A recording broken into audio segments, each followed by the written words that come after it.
好，大家好，我们是第一组，然后我们题目是 Virtual Typewriter， 然后我是电机3张志宇，然后他是电机3沈恩和、郑宇轩还有赖博仁，对，好，那这是我们的 outline， 那我们等下就会依照这个顺序呢，稍微介绍一下我们的题目。好，那首先呢，就先讲一下我们为什么会想要就是做这个 Virtual Typewriter 这东西呢？对，好，就是来，就是生活中就是像这几天大概书店啊，大家是不是觉得桌上有一个键盘是很占空间？因为那键盘有够大的，对不对？是不是？真的很大，真的很大，好，很占空间。对，我觉得很占空间。然后呢，那家里是不是就是我们在家里都有遥控器嘛？就是开冷气啊、开电视啊或什么的，然后不是有时候乱放啊就会找不到，然后看个电视要花个10分钟来找遥控器，对不对？常常找不到，对不对？对。好，那个有人买的比较就是收的比较好，就会找不到啊。然后下一个就是最近就是像上次电竞音乐会不是有抽什么奖吗？就是什么雷射的那个投影滑鼠，然后这种东西超级吵的啊，就因为平常大家都是握这个东西嘛，就看到这种东西就觉得真的很新奇。可是呢，但是它就是因为很潮，但是它因为用到很多比较技术性比较高的东西，所以它相对来讲它价格也很高，也很贵。然后呢，下一页所以呢，如果呢，我们就想说，那如果现在呢，我们能够就是手边的那个小小的装置，然后那就是而且这个装置可以任意切换成像是我要用键盘啊，或者打字或者什么的，或者是我现在遥控一个东西，那我可以这样任意的切换，那是不是就会很方便？就我没有那种隔阂了。那所以而且我们也希望说，就是当我们用这个东西。我们可以随时说，像摆在某个平台上，那这个平台的这个区块就是我可以借由这区块，然后做一些我想要的控制，这样，整个生活空间都随我操控。然后这就是我们的产品在前面，那就它看起来好像就不太小。那这个，这是因为我们有用到一些东西，就是器材，那可能会比较占一点空间，所以就是堆叠成这个样子。但是它底下有一个空间是让我们操控的，这个空间比起键盘来讲，真的算小的啦，算小。好，那接下来的部分就交给我组员沈恩和来做介绍。好，那个器材会比较大，是因为其实我们就是希望能做到像那种雷射投影滑鼠前面那个一样，如果有一个小装置可以投影出我们要的那个界面的话，就不用那么大的器材，因为我们现在放了一个小型的投影机在这里架在这边，然后因为不要让它晃来晃去，所以才有一个架子。好，那我来介绍一下我们的原理。我们就是有参考学长去年的题目，还有日本人的那个 paper， 那他的方法就是把声音录进来，然后我们用板子播出一段写好的讯号，它是一个 sync， 所以它在屏幕上是一个防波，就是在高频的部分。那我们再把这个依照我们的手势接收进来的讯号，它的频谱就会有所不同。那我们只要能分辨出不同的手势的不同的频谱，那我们照理说就可以分辨出不同的动作。好。我们架构就是呢，这个表面上传 SRAM 拿出我们的要的声波，然后播放出来到这个表面，然后我们再把声音录进来，然后拿给我们必须要有一个确认动作，把频谱给记录起来。它其实就只是类似一个录音动作。然后录音以后，它必须要经过 FFT 的 Mega Function 来算出它的频谱。然后我们直接把这整段频谱来存到 SRAM 里面，所以 SRAM 里面存声音还有我们每一个手势的每一个波，那它里面是实部跟虚部都有的。好，那我们播放声音的器材就是风鸣片，然后并且也使用风鸣片来接收那个讯号来录音。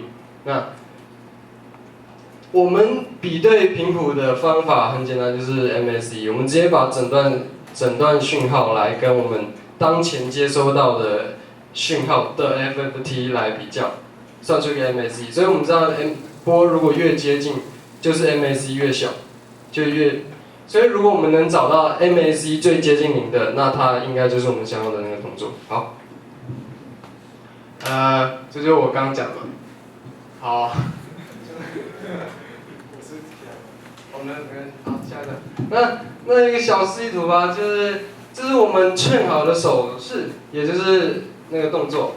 我们就是假设我们已经依照我们的手势把 FFT 的动作 signal 0跟 signal 1放进那个 SRAM 里面了，然后这个绿色就是我们现在录进来的讯号的频谱的讯号。那我们就把它们，我的方法很简单，就是每一个都拿出来比一遍，算出第一个 MAC。好。然后很简单，然后再找下一段讯号，比出第二个，就是很这我就没有特别想，因为我们手势并不多，所以我们不需要有很快的那个搜停或者是比较的方法。然后算出第二个 MAC， 我们就把它比较看谁比较小，然后就把它留下来，所以我们不需要把 MAC 给留下来。好，然后所以 MAC 最后最小那个就是我们的手势。好，那我要讲一下这个限制。我们一开始使用的方法是直接并没有做 FFT， 就直接把时间的讯号拿来做比较。但是做 FFT 以后，我发现应该是物理上的限制比较大，就是封面片它品质，它录音的效果并不好。我猜测是录音的效果并不好，所以我们可能没有那么准确。好，那是干嘛？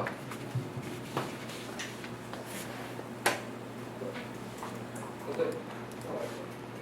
然后因为什么要用 sync 呢？就是因为我们绝对不希望那个我们的键盘会一直发出很吵闹的声音，所以我们希望它是播出人耳听不到讯号，20K 到40K， 但是这个我们也没有成功，就是虽然写进去的讯号是在屏幕上是20K 到40K， 但是它也是会发出等一下大家都听得到的声音。对。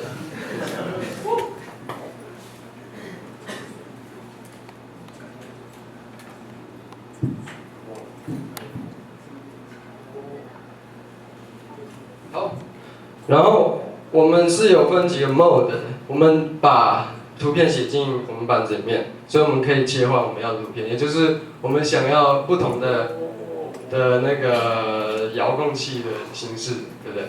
好，然后我们有一些按键啊，我们把我们的手势放上去以后，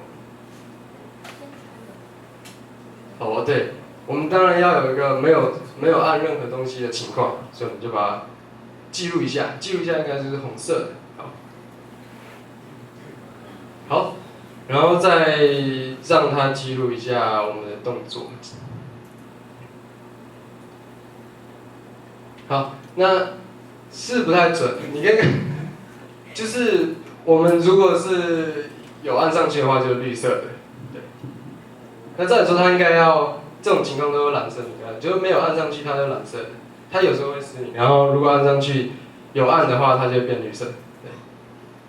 要不要圈多一点看看？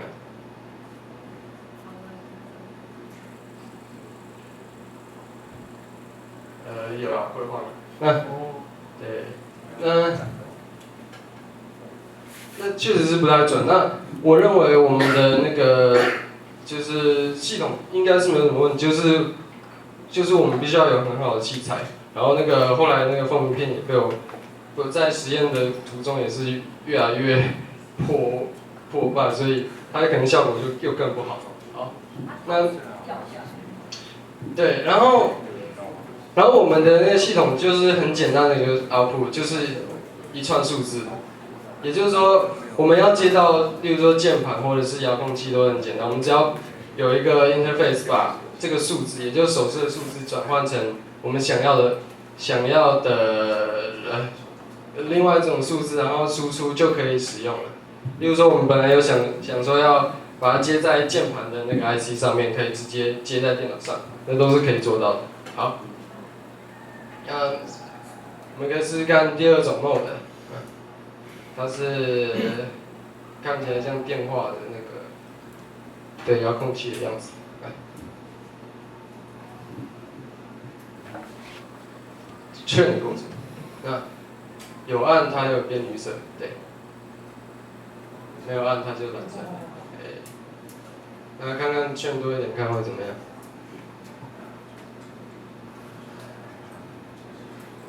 上面就是会有那个蓝色会指引你说，如果你要让他学习这个动作的话，你要按哪里？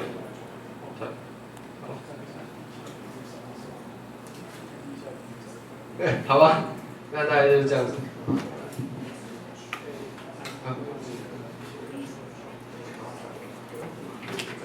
哦，然后其实它还是有可能准的。然后我们有录一段非常准的影片。那如果你们有什么问题，就可以下来问我看。嘿。他在来的路上好像有一些意外，所以他喇叭好像有一点问题。对，但是昨天在实验室我们测的时候，就有先录一段影片，然后就是而且这个可能看不太清楚，就是助教我们放一下影片给大家看。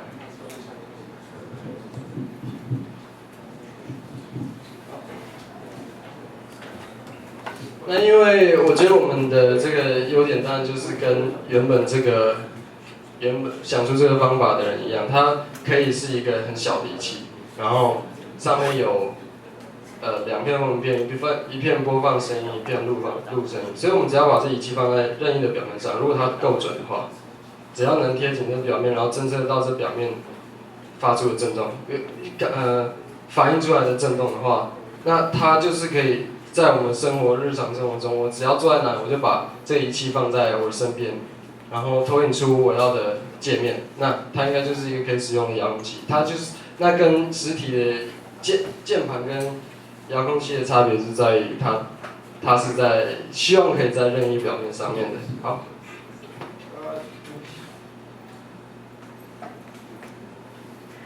有人想问问题吗？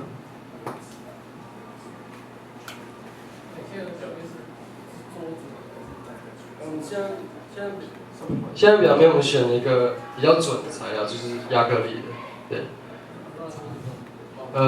这一痛你们看不到，我们就直接把那个封面片贴牢在这个亚克力上，这样才能让材料可以准确收到那个讯号。因为其实那个封面片收到讯号的尺度非常小，几乎都没有办法拿来判断。对，那我觉得如果有器材的，应该是朝器材的方面改进。对。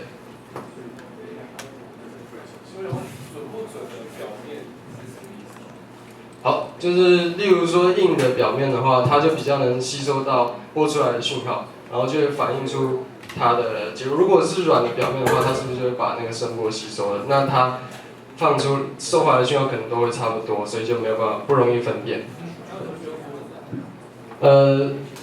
因为我们必须要先测试出一个比较准的、比较好看。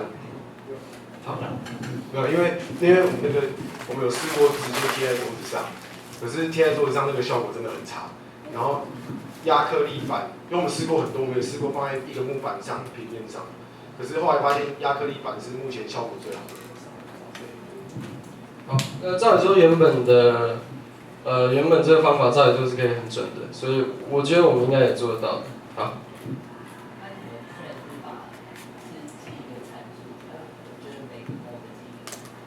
我刚刚有说到，就是我直接把整段录回来那一段时间，就是我固定都是播一段时间，然后从这段时间开始播就开始收讯号回来，然后收完以后算出一整段 FFT 的讯号，频率的讯号，所以我的整个手势就是一段频率的讯号，我是整段记起来的。没有用，因为我们都是数位的比较嘛，所以它的数字我再把它乘大，它算出来的结果还是跟原本一样的。我大概这样子。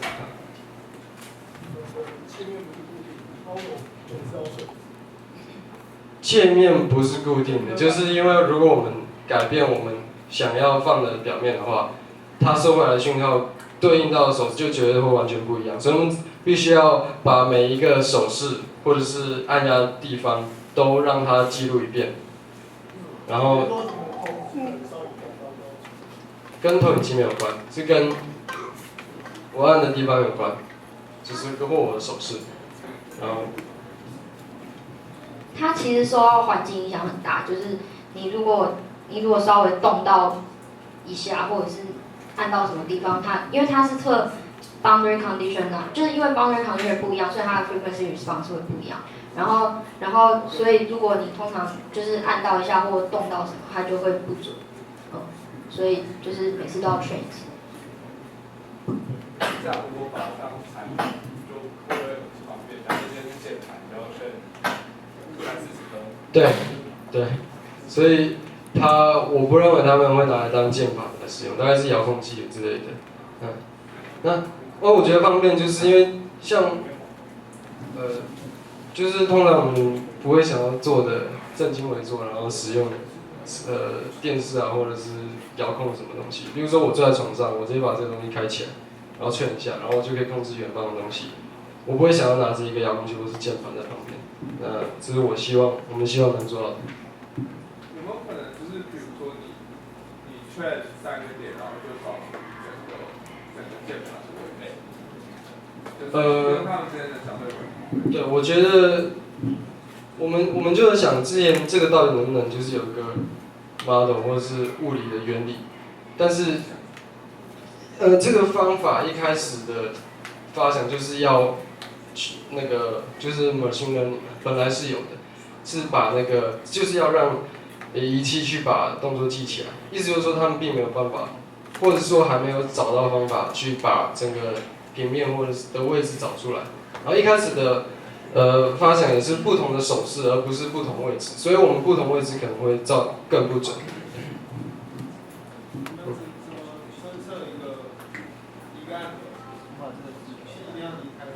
对，就是它是无时无刻都在播放讯号并收讯号来侦测，所以它每秒大概可以侦测几十次到100次之间。所以。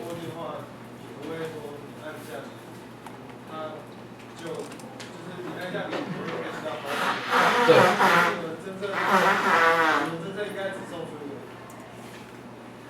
那就是我刚说我们这个系统会传出一个数字嘛，那它就是一个我们可以让其他 interface 来利用的一个数字。例如说键盘我按下去，事实上它是送出一个键，它为什么能只送出一个键？明明它是有送电子讯号出去，那就是因为中间的 IC 告诉它如果持续是这个键的话，它只送出一个。所以我们只要接出去这个数字或手势的中间有处理好的话，它应该就可以应用在各种不同的仪器上。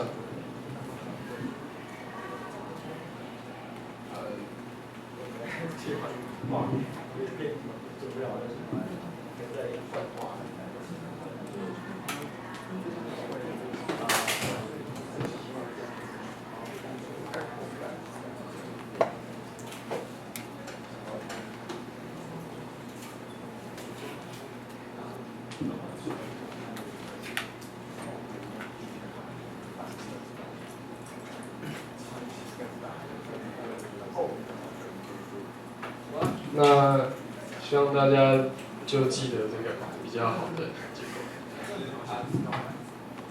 这个是，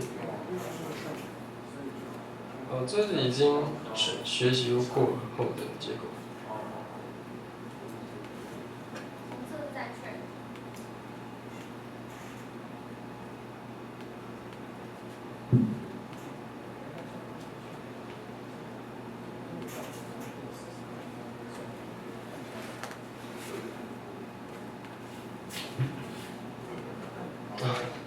好吧。我请问一下，如果你让板子的厚度不太一样，假设左边比较薄或右边比较厚，那这样会不会就是在不同位置的时候，它后来的回声波？对，只要是不同的表面，或者是同个表面，然后不同情况，它全部都会不一样。所以这就是为什么要有劝这个动作。我们每次在使用之前，都要先让它学习起来。直接依照当时的情况来记下那段生活。我意思说，就是因为你现在的压力板是均匀。对。对，那你现在就纯粹靠它不同位置，然后弹回来的回程。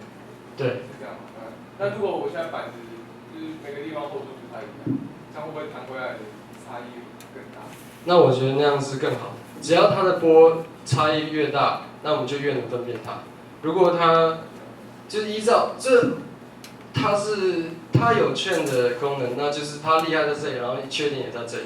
它有可能收回来的声波都差不多，而不像例如说直接用照相机来侦测我手的位置非常清楚。但是如果是那个差不多，但是只是例如说哪里不均匀的那回来的声波就会很不一样。这就是它可以发挥的地方。对。那既然很不一样，为什么木头的效果不好？木头的材质是非常不均匀。你是说桌子吗？对啊，桌子啊。我们猜测是因为桌子面积很大，所以就是我们发出的讯号其实几乎都没有收回来。就是风鸣片，我们使用风鸣片来当录音的器材。那它收回来，我们有看那个尺度，大概都是杂讯的等级。所以既然它根本就没录到音，那我们其实算出来的结果是没有用的。那如果我们有2片风鸣片，如果它能有更好的效果的话，那系统里面的运算应该，我认为是没有什么问题的。还有就是那个材质也有关系，因为我自己觉得是木头比较不容易震动，就是对，然后亚克力板比较容易跟着震动。那有没有办法就是帮它震动的振幅更大？我们也在试啊。对，只要我们就是如果我们有比较敏感的风鸣片或者是录音机的话，它能收回来的讯号应该就更好。如果我们把现在的讯号直接放大，那是没有意义的，因为它就只是把一坨垃圾放大而已。input 放大。input， 所以input， 我们就把那个喇叭我把喇叭弄坏，然后把里面的那个放大器拿来使用，所以它本来发出的声音你们本来是听不到的。我希望它能收到更好的讯号，所以我就把它放大。但是就算放那么大，我实验过，还是要把2片风鸣片贴在一起，它才能录到东西，才能录到，就是它1跟0的。如果只要拿到别的地方，它录到几乎都是杂讯，所以这样是不可能准确的。对。